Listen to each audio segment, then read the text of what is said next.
If you're buying silver, you may believe you are protecting yourself. But what if the real risk is not owning silver? It's not understanding the system you're stepping into.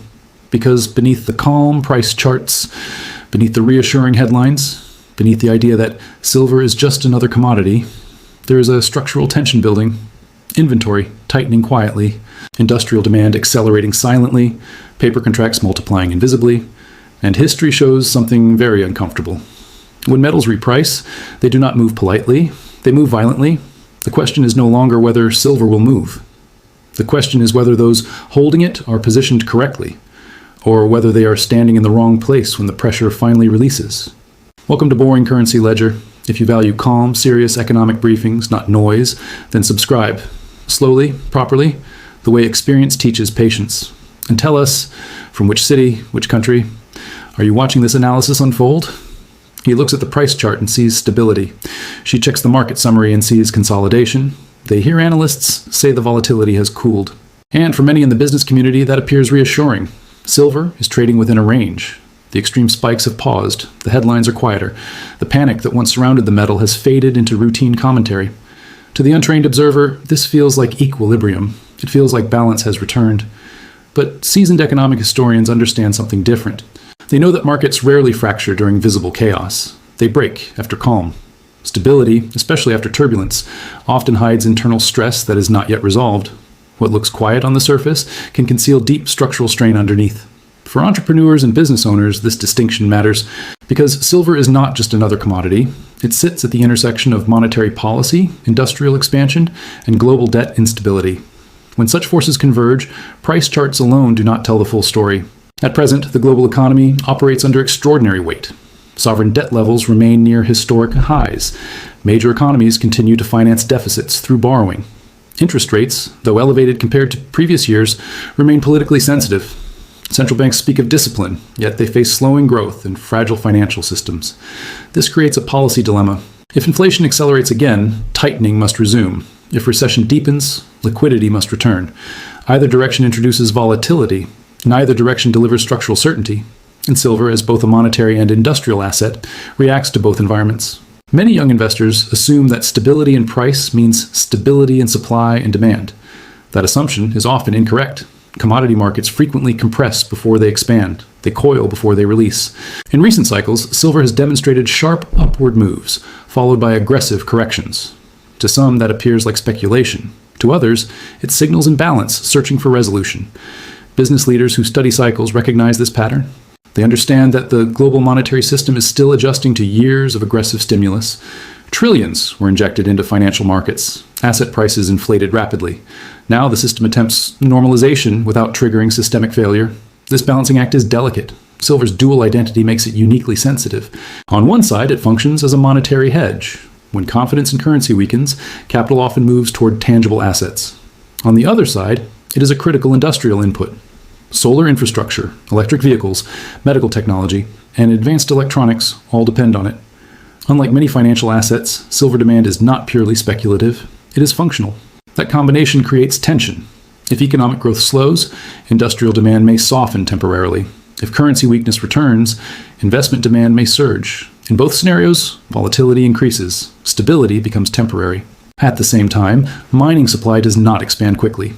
Silver production is frequently a byproduct of other metals such as copper and zinc.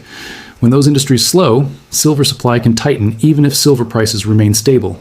This introduces lag. It introduces delayed stress. From the outside, the market appears balanced. From within its structure, pressure accumulates. Entrepreneurs must think beyond daily price fluctuations. They must ask structural questions. What is happening to inventory levels? Are industrial orders rising or plateauing? Is monetary policy tightening or preparing to pivot? Are global trade flows stable? Markets rarely warn loudly before repricing. They whisper first. Historically, major commodity moves followed periods when participants believed volatility had passed. In such moments, leverage increases, risk tolerance expands, complacency spreads. Then a catalyst appears, liquidity tightens, price gaps replace orderly trading. Silver has behaved this way before. The illusion of stability creates comfort. Comfort reduces caution. Reduced caution increases exposure. And exposure, when misaligned with structural reality, becomes vulnerability. For a young entrepreneur building capital, this is not about speculation. It is about positioning. The calm phase of any market cycle is not a signal to relax. It is a signal to examine the foundation. Because what appears stable today may simply be preparing to move. The hidden divide, where paper promises and physical reality separate. He believes he owns silver. She sees the number in her brokerage account. They assume that a digital confirmation equals possession. But in modern commodity markets, ownership is layered. And those layers do not carry equal security. To understand the risk, one must understand structure. Silver pricing around the world is heavily influenced by futures exchanges. Contracts are traded in large volumes every day. These contracts represent promises, agreements to deliver silver at a future date. Most of them never result in actual delivery. They are settled in cash. They are rolled forward. They are used for hedging or speculation. The system creates liquidity. It allows price discovery. It makes silver easy to trade. But it also creates leverage. For every ounce of physical silver stored in exchange vaults, there can be many ounces represented in paper contracts. These are claims, not bars. Promises, not metal. As long as most participants accept cash settlement, the system functions smoothly. The stress begins when confidence shifts. If even a small percentage of contract holders decide they want physical delivery instead of paper settlement, the exchange must provide metal. That metal must already be available. If it is not, tension forms quickly. This is the divide few discuss clearly. Registered inventory represents silver that is ready and approved for delivery. Eligible inventory represents silver that is stored but not committed. The difference matters. Registered silver can move immediately to fulfill contracts. Eligible silver requires conversion and consent. When registered inventory declines, while paper contracts remain high, a structural imbalance develops. From the outside, the spot price may not reflect this imbalance. The futures price still trades normally. Charts still appear orderly. Financial media continues routine coverage. But internally, the ratio between paper claims and physical supply widens. Entrepreneurs and business leaders must recognize the implication. In highly leveraged systems, stability depends on behavior, not reserves. The system works because most participants do not demand delivery. It is similar to a fractional banking model. As long as depositors leave funds in the bank, liquidity is sufficient. If too many request withdrawals at once, even a solvent institution can face stress. Commodity exchanges operate under a similar principle. Now consider the different ways investors hold silver. Physical possession in one's own custody eliminates counterparty risk. The owner does not depend on an intermediary. There is no rehypothecation, no lending, no forced cash settlement. Allocated storage, if structured properly, assigns specific bar numbers to a client. This reduces ambiguity, but still depends on vault integrity and jurisdictional stability. Unallocated accounts are different. In such structures, the investor owns a claim to a pool of silver. The pool may be partially reserved. During calm markets, this distinction feels irrelevant. During stress, it becomes critical. Exchange-traded funds introduce another layer. Shares represent fractional exposure to stored metal, but redemption rights may be limited to authorized participants. Retail holders often cannot demand physical delivery directly. They hold financial exposure, not operational control. These differences are not academic. They are structural. If market stress intensifies and delivery demand rises, exchanges prioritize system stability. They may encourage cash settlement. They may widen spreads. Liquidity may thin rapidly. At that moment, price can disconnect from physical availability. This divergence has historical precedent in multiple commodity markets. When physical supply tightens, premiums rise above quoted spot prices. Retail buyers pay more than futures imply. Delivery times extend. Confidence shifts from price charts to inventory reports. For a business owner, the lesson is simple but serious. Not all silver exposure carries equal resilience. He who holds paper assumes liquidity will always be available. She who holds allocated metal assumes legal clarity will hold. They who hold physical bars in secure custody reduce dependency on third parties. The divide between paper and physical is not visible during stable periods. It reveals itself under pressure, and pressure builds quietly. Open interest can remain high even as inventories decline. Contracts can multiply even as vaults empty, because futures markets are designed for liquidity, not storage. The modern silver market is efficient, but efficiency often masks fragility. For entrepreneurs managing capital, this is not about fear. It is about structure.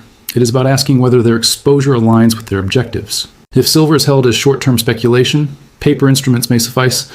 If it is held as strategic protection against monetary instability, the form of ownership matters deeply. When markets reprice under stress, they do not adjust evenly. Paper adjusts first. Physical follows differently. And in that separation, those who studied structure in advance will understand what others only recognize too late. The structural demand shift, why silver is no longer just cyclical.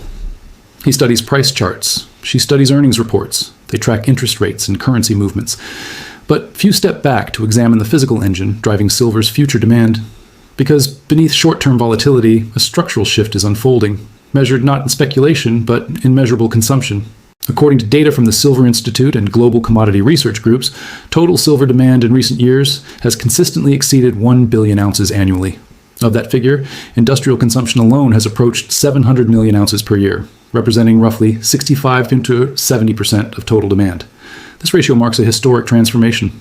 2 decades ago, silver's investment and jewelry demand carried greater weight relative to industry. Today, the metal is deeply embedded in modern infrastructure. Its role is functional, not optional. Solar energy illustrates this shift clearly. A single photovoltaic solar panel uses approximately 15 to 20 grams of silver due to its unmatched electrical conductivity. In 2023 and 2024, global solar installations surpassed 400 gigawatts annually. Projections for the second half of this decade suggest capacity additions could exceed 600 gigawatts per year. Even modest growth in installation capacity translates directly into increased silver usage. Industry estimates suggest that solar manufacturing alone now consumes over 200 million ounces annually, nearly 20% of global mine supply. This is not speculative demand. It is embedded in energy policy. Governments across North America, Europe, China, and India continue to subsidize renewable expansion. Infrastructure bills allocate billions toward grid upgrades and clean energy transitions. Silver sits inside those commitments. Then comes electrification. Electric vehicles require significantly more silver than internal combustion vehicles. Each EV uses between 25 and 50 grams of silver, depending on design and battery configuration. Global EV sales have climbed from fewer than 3 million units annually just a few years ago to more than 14 million in recent data.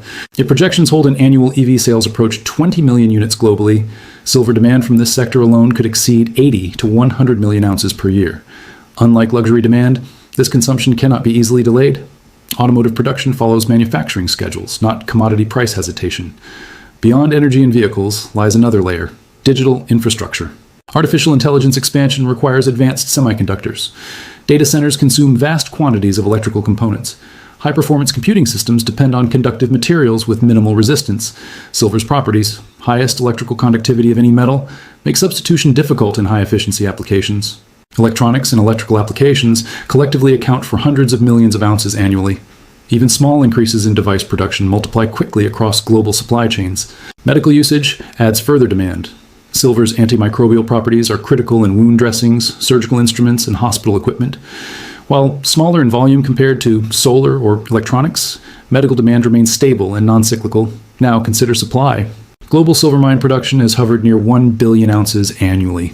Importantly, more than 70% of silver is produced as a byproduct of mining other metals such as copper, lead, and zinc. This limits flexibility. Even if silver prices rise sharply, mining companies cannot immediately increase output unless primary metal production also expands. That structural constraint introduces rigidity into supply. Recycling contributes additional ounces, typically 150 to 200 million per year, but recycling depends on price incentives and collection infrastructure. It does not expand rapidly overnight. When industrial demand consistently absorbs over 2/3 of annual supply, the remaining balance available for investment shrinks. This creates sensitivity. If investment demand rises modestly during monetary stress, say an additional 100 million ounces, the market can shift from surplus to deficit quickly. Over the past several years, analysts have noted recurring supply deficits where total demand exceeded total supply, forcing inventory drawdowns. Deficits do not always translate immediately into price spikes, but sustained deficits tighten buffers.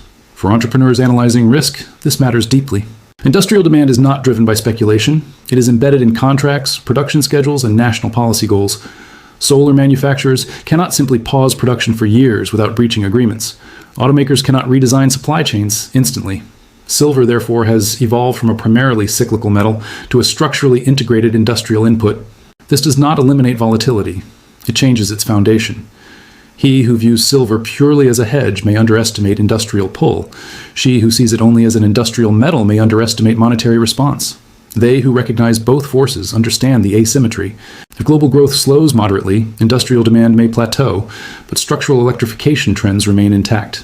If monetary instability returns, investment demand can surge while industrial demand persists. In either direction, elasticity is limited. Markets tend to underestimate slow structural shifts until inventory buffers thin. Then, repricing accelerates. The transformation of silver demand is not theoretical. It is measurable. In gigawatts installed, vehicles produced, servers built, and hospitals supplied. And when structural demand outpaces flexible supply for long enough, equilibrium does not hold quietly. It adjusts. The global pricing divide, when one metal trades at many prices. He watches the price quoted in New York. She checks the futures screen in London. They assume that silver has one global value. But in reality, silver no longer trades at a single unified price. It trades at multiple prices, depending on geography, currency pressure, and physical availability. And when a commodity begins to show sustained regional price divergence, economic historians pay close attention. In China, silver trading volumes on the Shanghai Futures Exchange have expanded significantly over the past decade. The Shanghai benchmark increasingly reflects domestic physical demand rather than purely speculative futures positioning. At times, the Shanghai price has traded several percentage points above Western benchmarks. A consistent premium, even if modest, 3%, 5%, sometimes higher, signals localized scarcity or strong internal accumulation. When that premium persists, it indicates more than short-term arbitrage. It reflects capital-seeking tangible assets within controlled financial systems. China remains both a major industrial consumer and one of the largest solar manufacturers in the world. With annual photovoltaic installations exceeding 200 gigawatts domestically in recent years, silver demand is embedded directly into national industrial policy. When domestic demand absorbs supply, export flows tighten. India presents a different but equally important case. India has a cultural and financial history deeply connected to precious metals. During periods of currency volatility or inflation, Indian households increase purchases of silver and gold. In strong demand years, India has imported over 8,000 to 9,000 metric tons of silver, equivalent to more than 250 million ounces. When Indian imports surge, it affects global availability. Import spikes have historically coincided with rising local premiums above international spot prices. In certain tight market conditions, retail premiums in India have exceeded 10 or 15% above benchmark futures prices. That gap reflects immediate physical demand, not paper contracts. The Middle East adds another dimension. In oil exporting economies, diversification away from dollar concentration has become an ongoing discussion. Sovereign wealth funds managing hundreds of billions of dollars increasingly explore tangible asset allocations, including commodities. While official data on silver allocations remains limited, regional bullion trade volumes have grown steadily. Dubai, a central bullion hub, reports expanding physical trade flows year over year. When regional buyers pay premiums for immediate delivery rather than wait for international shipment, it indicates preference for custody over price efficiency. Now consider currency dynamics. The US dollar remains the world's primary reserve currency. Approximately 58 to 60% of global foreign exchange reserves are still held in dollars. However, that percentage has gradually declined from previous decades. At the same time, bilateral trade agreements increasingly explore settlement in local currencies. If reserve diversification accelerates, even modestly, commodities often become neutral stores of value in trade settlements. Silver, unlike gold, remains undervalued relative to historical gold to silver ratios. In some cycles, that ratio has exceeded 80.1 or even 90.1, meaning it takes 80 or 90 ounces of silver to equal 1 ounce of gold in price terms. Historically, long-term averages were closer to 40.1 or 50.1. Such imbalances attract institutional interest. When global investors observe silver trading at one price on Western futures exchanges, while physical markets in Asia or the Middle East pay higher premiums, a structural signal emerges. Price discovery may be shifting. Price divergence cannot persist indefinitely without one of two outcomes. Either arbitrage closes the gap through increased supply movement, or the benchmark price adjusts upward to reflect physical tightness. Export controls add further complexity. Resource nationalism has increased globally. Several countries have implemented tighter controls on strategic minerals, from rare earths to lithium. Silver, critical to renewable infrastructure and electronics, sits within this broader conversation.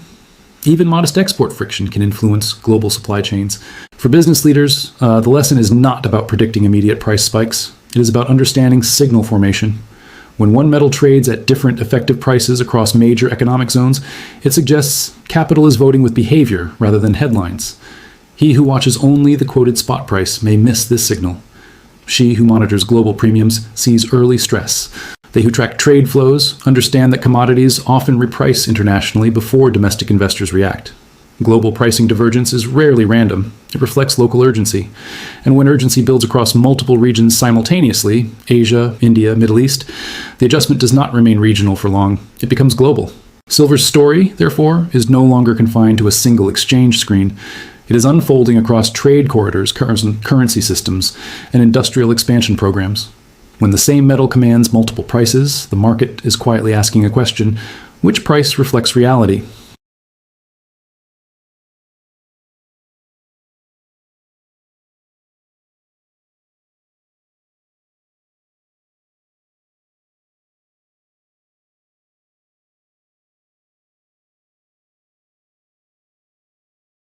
Silver has demonstrated this repeatedly. In 2010, 2011, it rose from under $20 per ounce to nearly $50 within months. In 2020, it moved from roughly $12 during liquidity panic to nearly $30 within the same year. These were not slow, linear climbs. They were rapid expansions triggered by specific catalysts. Today, 4 measurable factors stand out. Catalyst 1, delivery stress in futures markets. Silver futures contracts represent large volumes of metal. Each standard contract equals 5,000 ounces. During active delivery months, open interest can represent hundreds of millions of ounces in theoretical claims. If, during a major delivery cycle, an unusually high percentage of contract holders request physical delivery instead of rolling forward, exchange inventories must fulfill those obligations. Even a modest shift in delivery behavior can matter. For example, if open interest in a delivery month represents 300 million ounces and just 10% of participants demand delivery, that equals 30 million ounces required. If registered inventory sits near similar levels, the margin becomes thin. Thin margins create volatility. Exchanges can encourage cash settlement. They can raise margin requirements. But such measures signal stress. Markets interpret stress quickly. Catalyst. 2. Corporate disclosure of supply constraints. Silver is embedded in industrial supply chains. Public companies are required to disclose material risks in earnings reports. If a major solar manufacturer, semiconductor producer, or electric vehicle company announces difficulty securing silver supply, the impact extends beyond one company. Investors extrapolate. If one firm struggles, others may face similar constraints. That perception can drive both industrial stock repricing and commodity buying. In 2021-2023, global semiconductor shortages disrupted entire automotive industries. A similar narrative tied to silver, however localized, could trigger precautionary inventory accumulation across sectors. When corporations begin stockpiling, short-term demand spikes. Catalyst. 3. Institutional allocation. Shift global sovereign wealth funds collectively manage over $10 trillion in assets. Pension funds manage even more. Commodities historically represent a small percentage of institutional portfolios, often under 5%. If institutional allocations to precious metals increase even by 1 percentage point, the capital flow becomes significant. Consider a simplified example. A $1 trillion pension system increasing commodity exposure by 1% represents $10 billion in potential allocation. If a fraction of that targets silver markets, whose annual physical supply is roughly 1 billion ounces, the price impact can be disproportionate. Silver's market capitalization is far smaller than equities or bonds. Therefore, marginal institutional flows create amplified price effects. Catalyst 4, monetary policy. Reversal or currency shock. Silver responds strongly to currency movements. A weakening dollar historically correlates with rising precious metal prices. If inflation reaccelerates or financial instability forces central banks to pivot toward easing, liquidity expectations shift. In 2020, aggressive monetary stimulus coincided with a rapid silver rally exceeding 100% from its lows. If similar liquidity injections occur while industrial demand remains structurally high, the dual force effect intensifies. Unlike previous cycles, today's global debt exceeds $300 trillion across public and private sectors. Interest rate sensitivity is therefore higher. Even small policy adjustments influence asset allocation decisions. Now consider timing. These catalysts do not need to occur simultaneously. Anyone could initiate repricing. However, if two or more align, delivery stress combined with institutional buying, or currency weakness combined with industrial shortages, the velocity of movement increases. Commodity markets often gap higher when liquidity thins. Sellers withdraw, buyers compete. Price jumps replace gradual trading. Entrepreneurs must recognize this behavioral reality. He who waits for confirmation may enter after acceleration. She who studies structural catalysts can position before headlines. They who prepare liquidity in advance avoid reactive decisions. The lesson is not prediction, it is preparedness. Silver's historical volatility demonstrates that once repricing begins, it rarely proceeds politely. Structural deficits, concentrated leverage, and monetary uncertainty create nonlinear outcomes. The current environment contains measurable ingredients: high industrial absorption, limited flexible supply, leveraged futures exposure, global monetary fragility. Catalysts transform ingredients into movement, and when movement begins in commodity markets, it often travels faster than consensus expects. Strategic preparation. How serious capital positions. before volatility arrives. He believes preparation means prediction. She believes preparation means reacting quickly. They often confuse speed with strategy. But in capital management, preparation means structure. It means defining exposure, liquidity, and risk tolerance before volatility begins. Silver's historical record offers a clear lesson. In the past 15 years, it has experienced multiple price swings exceeding 30% within short periods. In 2011, it fell nearly 35% in a matter of weeks after peaking near $50. In 2020, it declined over 30% during the liquidity crisis before doubling within months. Volatility is not an anomaly in silver, it is structural behavior. Therefore, positioning must reflect that reality. First, exposure audit. Global silver supply averages roughly 1 billion ounces annually. Industrial consumption absorbs nearly 700 million of those ounces. That leaves a narrower band available for investment flows. An investor holding silver must clearly define what percentage of total net worth is exposed to this volatility. If silver represents 5% of a diversified portfolio, a 30% drawdown equates to a 1.5% total portfolio impact. If it represents 40%, the same drawdown becomes materially destabilizing. Entrepreneurs managing operating businesses must treat silver as strategic reserve capital, not working capital. Operating liquidity should never depend on commodity price stability. Second, liquidity buffer. Financial resilience depends on cash flow durability. Economic slowdowns, credit tightening, or temporary commodity declines can coincide. A business owner relying on asset liquidation to meet payroll or debt obligations exposes themselves to forced selling at unfavorable prices. Data from small business survival studies consistently shows that companies maintaining 6 to 12 months of operating liquidity survive downturns at significantly higher rates than those operating with minimal buffers. Silver holdings should complement liquidity, not replace it.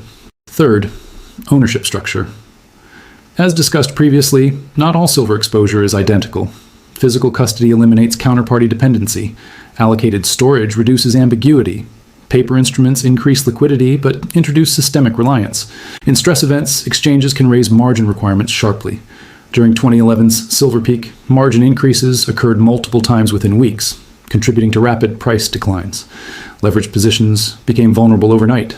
Preparation requires understanding whether exposure includes leverage. Leverage magnifies returns, but it also magnifies liquidation risk. For long-term strategic positioning, unleveraged exposure historically provides greater durability. Fourth, tax awareness. In the United States, physical silver is classified as a collectible for tax purposes.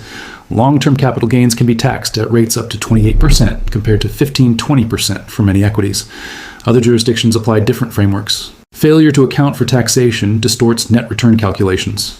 If silver appreciates 50%, but tax obligations reduce realized gains substantially, expectations must align with after-tax outcomes. Preparation includes consultation with qualified professionals before major liquidation decisions. Fifth, scenario planning. Strategic investors map outcomes in advance. If silver rises 40% rapidly, will partial profits be secured? At what allocation threshold does portfolio rebalancing occur? If silver declines 25% during broader market contraction, is additional accumulation planned or is exposure capped? Writing these decisions in advance reduces emotional interference. Behavioral finance research shows that investors who predefine exit and rebalancing rules experience significantly less performance drag from panic-driven trades. Preparation transforms volatility from threat into structured opportunity. Sixth, long-term context. Silver's long-term inflation-adjusted performance has fluctuated dramatically. Adjusted for inflation, its historical highs exceed nominal peaks. Yet extended consolidation periods have also occurred. This reinforces a final principle. Silver is not a guarantee of rapid wealth expansion. It is a strategic hedge within a broader capital architecture. For entrepreneurs and business leaders, the objective is not speculation. It is resilience. Global debt remains elevated. Industrial transformation continues. Monetary systems evolve under strain. Within that environment, silver occupies a unique position at the intersection of energy transition and monetary psychology. He who approaches silver casually risks emotional reaction. She who approaches it structurally integrates it calmly. They who prepare before volatility arrives maintain control when others improvise. Preparation is not dramatic. It is deliberate. And in markets where pressure builds quietly before repricing, suddenly, deliberate structure becomes the difference between stability and disruption. The metal itself does not create safety. Strategy does.